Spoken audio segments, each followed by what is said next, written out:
And, yeah, I think we've finished here. Troy was there.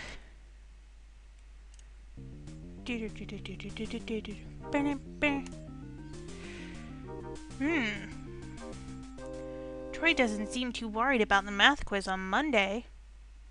Troy, did you hear Mr. Midas tell Cheryl Hayne the password to the school computer? Yeah, I heard him say it so loud that everyone in the room heard it. But we all left the room about 5 o'clock, and I didn't go back. I work evenings at Professor Crank's place, so I went there for a couple of hours. Troy, did you tell anyone else about the password? No way, it's a secret. Hey, you guys should check out my technique on Mad Dash. I made some notes on how to get past the first few levels. It really helped my score. Maybe later, Troy. We have to solve this computer mystery. I think we've been everywhere. Yeah, we went there. Ah, we have been everywhere. Alright, Mr. Midas. Let's see if we can piece together these clues.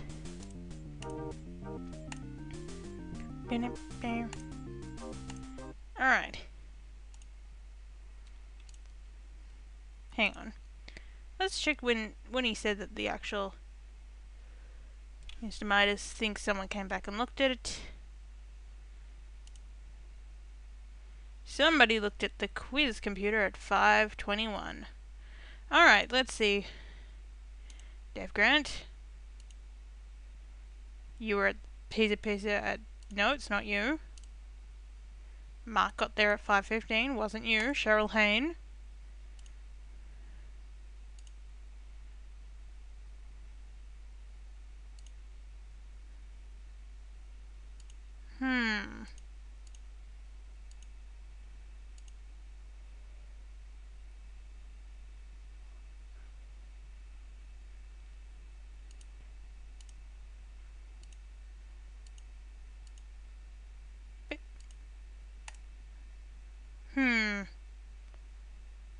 Hey, I think... Alright, I think it's actually Mr. Midas that I've got... Alright. 4:30. What's the times? There's that one.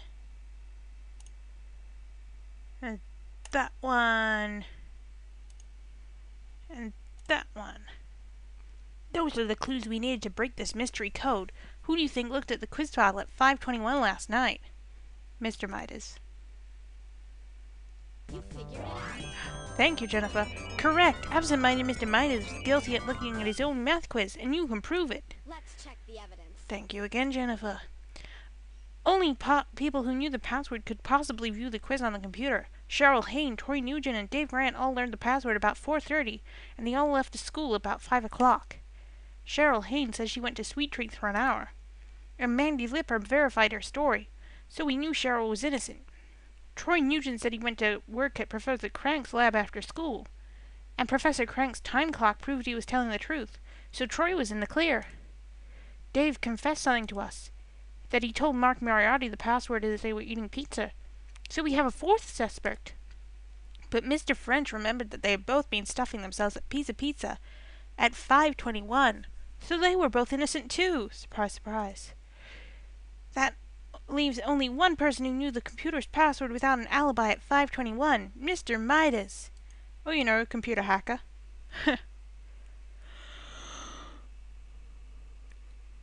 Poor Mr. Midas. The story about the computer and the math quiz is in here in the Kennedy Tiger Press. Wow, that is a really slow newspaper. That was great. All the way Resulka proved that all the students were innocent. This is another famous first for the Eagle-Eyes scrapbook. Really? It's the first time we've proved that our client was the one who was guilty. Way to go. Math teacher Mr. Midas proved to be a spy. Our beloved but absent-minded math teacher Mr. Midas thought that he was looking for a crafty spy, but it turns out he was the one who looked at the quiz file on the computer after hours. Resulka proved conclusively that the students who learned the password were all innocent. The red-faced teacher said, "I'm glad you're here, even if it's a little embarrassing for me. Imagine hiring detectives to catch myself." Ha ha, ha ha ha. Ha ha ha ha ha. Ha ha ha. Let's start the next case. Baffling bones, I love your baffling bones. Sorry, I don't know why I decided to do that. But you all loved it. Phone? Phone? Nancy! Then phone. Jennifer and Resulka, I'm glad you're here. Did you hear? Mark Marty found some bones near his fort. Dr. Knox thought that it may be a big scientific discovery. You know, Resulka, this sounds like another of Mark's tricks. But you never know. Let's go check it out. Alright. So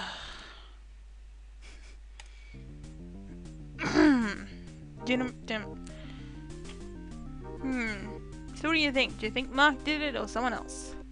My bet's on Mark. But then my bet's always on Mark.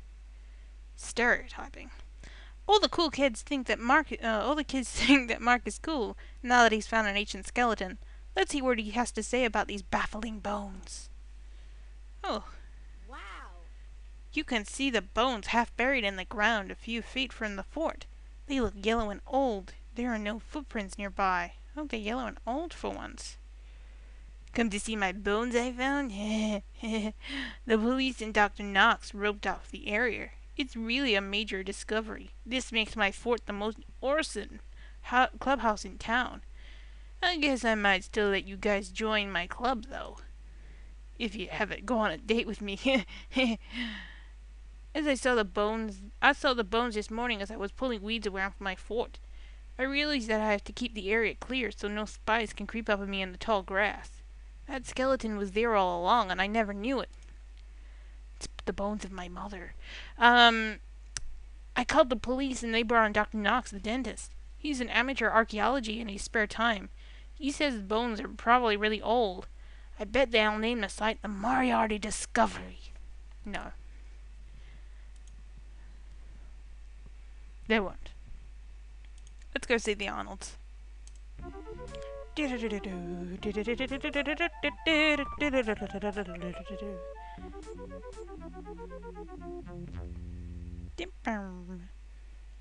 Hello?